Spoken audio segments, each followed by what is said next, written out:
auto nga ginatudlo getaway vehicle sa mga suspect nga nag-hold up sa mga personnel sang isa ka kumpanya sang soft drinks nga nagtaban sang milyon ka peso sa probinsya sang Capiz. Auto na locate sa Banwa sang Dingle. Wala sang hibalo ang tagiya sang auto nga ginatudlo nga getaway vehicle sang hold-upper sa Capiz nga gingamit ang iya salakyan sa krimen. Sa interview sang K5 News FM Iloilo, kay alias Tin, 32 anyos, kag residente sa Moroboro, Dingle, masami nga ginahulam sang iyang bayaw ang nasamit nga salakyan na gudya magbakal sang bulong para sa ilang negosyo nga utanon. Suno sa tagiya nga sang Domingo, Enero 5, mga pasado alas 8 na sa ngaga, wala na niya makita ang iyang salakyan. Abang wala niya ginsapak, mangod naglisensya naman ang iyang bayaw nga gamiton nini.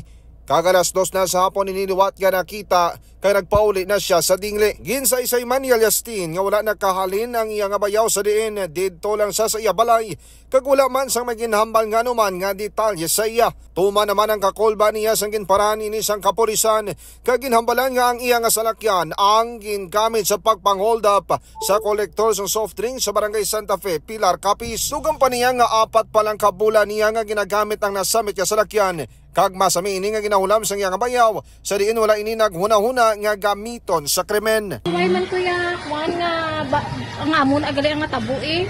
Pag first time lang kapila ko na sila ging pahulaan. Why man?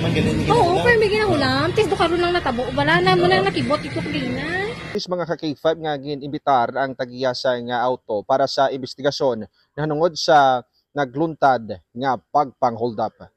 Balita nagikan sa Banwa sang Dingle. Ako naman si K5 Aaron Refollo. Para sa Kampiyon na Balita, Serbisyo Publiko kang Kalingawan sa Iloilo, K5 News of M. Ang ining balita ang ginadulong sa inyo sang DTX Coffee Mix. Himo sa natural nga sangka pareho sang amarkuso, chia seeds, sugared cane extract powder. DTX Coffee Mix. Nakakapi ka na, naka-detox ka pa. DTX Coffee Mix. Mabakal sa mga butika.